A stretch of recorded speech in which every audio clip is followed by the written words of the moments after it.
Federalist Number 25. The same subject continued. The powers necessary to the common defense further considered. December 21st, 1787. By Alexander Hamilton. From the Federalist Papers. It may perhaps be urged that the power of raising and keeping up armies in time of peace ought not to be lodged in the hands of the federal government, but left to the states. This objection, like many others, rests on a misunderstanding of the nature of national defense.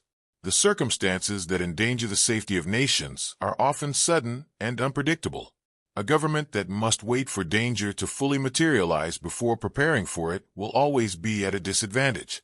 Foreign threats do not arise on a fixed schedule, and a nation must be ready at all times to respond. If the responsibility for defense is divided among the states, the result will be inconsistency and weakness. Some states may be diligent in preparing for defense, while others may neglect it. This uneven approach creates vulnerabilities that can be exploited by adversaries. A unified system of defense ensures that the nation can respond effectively to threats.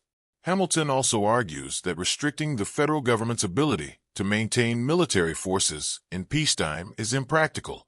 Such restrictions would require constant adjustments based on perceived threats, which are often difficult to predict accurately. Moreover, leaving defense to the states could lead to dangerous delays in mobilization during emergencies. The Constitution addresses these concerns by granting the federal government authority over national defense, while still maintaining safeguards against abuse. The power to fund the military is controlled by the legislature, and appropriations are limited in duration. This ensures that military authority remains accountable to the people. Hamilton emphasizes that the same arguments used to oppose standing armies in peacetime could be applied to many other necessary powers of government. If taken to their logical conclusion, such objections would render the government incapable of fulfilling its essential functions. Thus, the power to provide for the common defense must be entrusted to the national government in a manner sufficient to meet any potential danger. Publius. Brief commentary. Biblical constitutional perspective. Key principle. A nation must entrust its defense to a unified authority capable of acting decisively, while maintaining accountability to prevent abuse. 1. The reality of unpredictable threats. Alexander Hamilton emphasizes that dangers to a nation are often sudden and uncertain. Scripture reflects the need for readiness. Be sober, be vigilant. 1 Peter 5 verse 8. A nation that is unprepared invites danger. 2. The weakness of divided defense. Hamilton warns that leaving defense to individual states creates inconsistency and vulnerability. Unity in defense ensures coordination, efficiency, strength.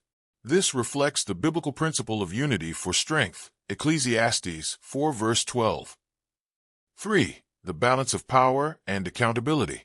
While defense authority is centralized, it is not unchecked. The Constitution ensures legislative control of funding, regular accountability, limited duration of appropriations. This aligns with biblical principles of accountable leadership. 4. Avoiding extremes. Hamilton argues against extremes. Too little power, vulnerability, too much restriction, ineffectiveness. A balanced system allows government to function while preserving liberty. Practical application for today. Recognize the importance of unified national defense. Support constitutional checks on military power. Understand the need for preparedness in an uncertain world.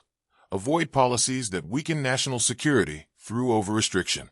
Federalist Number 25 teaches that liberty is protected when a nation is both prepared and unified, strong enough to defend itself, yet governed by laws that ensure accountability and restraint.